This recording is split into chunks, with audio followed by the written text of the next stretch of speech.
Medical కళాశాల ప్రైవేటీకరణ అడ్డుకుంటామని మాజీ ఎమ్మెల్యే శాంపంగి వెంకట చిన్న అప్పలనాయుడు అన్నారు.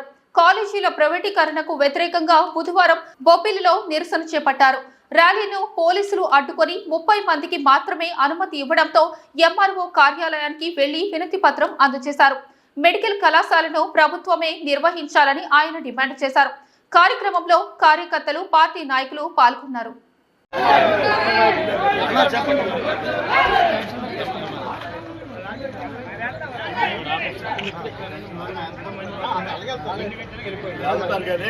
మా గవర్నమెంట్ లో ఒక్క రోజు ఇబ్బంది పెట్టలేదు, అలా చేసుకుని వెళ్ళారు. ఎందుకు ఇప్పుడు చేసింది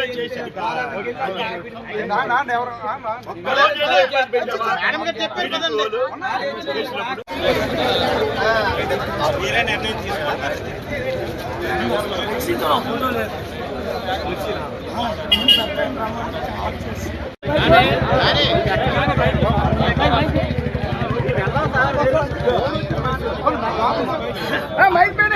సౌండ్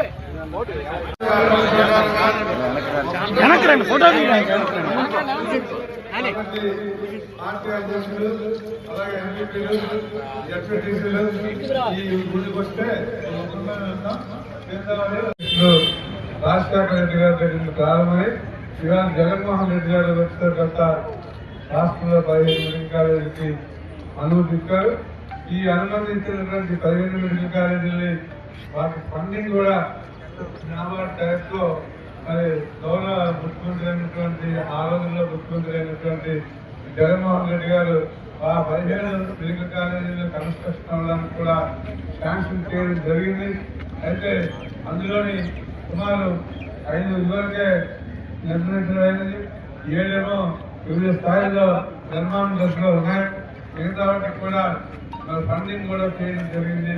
మరి ఇలాగ ఫండింగ్ అయినటువంటి కాలేజీలు కూడా ఇవాళ కట్టినటువంటి కాలేజీలు కూడా మరి గౌరవ ముఖ్యమంత్రి అయినటువంటి చంద్రబాబు నాయుడు గారి వాళ్ళ కూటమి ప్రభుత్వం కానీ ఇవాళ దుర్మార్గమైనటువంటి రాజ్యాంగ విషయం కూడా కాలరాసేటువంటి పరిస్థితుందని మీకు అందరికీ మనం చేస్తాం.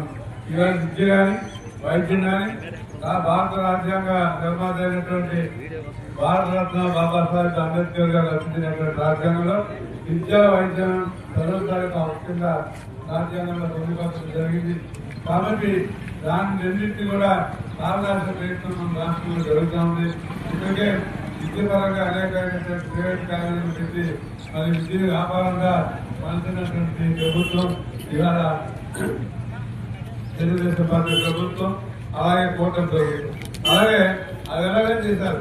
ఇవాళ మెడికల్ కాలేజ్ గ్రామాలకి, మధ్యతరగతి కుటుంబీకులకి, ఎస్సీలకి, ఎస్టీలకి ఇలాంటి వ్యక్తులందరూ కూడా చదువుకోవడానికి అనేక అవకాశాలు కల్పించినటువంటి మరి మాజీ ముఖ్యమంత్రి గారు ఈ మెడికల్ కాలేజీలో ఉంటే ఈ రాష్ట్రంతో సుభిక్షంగా ప్రతి ఒక్కరు చదువుకోవడానికి అవకాశం ఉంటుంది.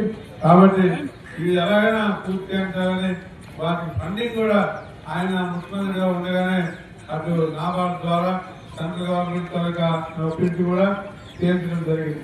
అయితే ఈ రోజున అనేకమైనటువంటి మరుపు కూడా పెట్టి పూర్తి చేయడం ఇష్టలేక వారికి కావాల్సినటువంటి వ్యక్తులకి ఇది దారుణత్వం చేస్తే ఏదో లాభకారిగా కొంత డబ్బు పడుతుంది అనేటువంటి ఉద్దేశం మీద ఇంత దుర్మార్గమైనటువంటి చర్యలకి ఇవాళ కూటమి ప్రభుత్వం కోరుకోవడం జరిగింది. కాబట్టి ఎట్టి పరిస్థితుల్లో జగన్మోహన్ రెడ్డి గారి నాయకత్వంలో వీటిని ఎదుర్కొని చేస్తామని చెప్పి ఈ సభాముఖంగా మీ అందరి సమస్యలో అనేక సందర్భాల్లో మన ప్రీతం నాయకులు చెప్పారు. నేను కూడా మన నియోజకవర్గంలో చెప్తున్నాను.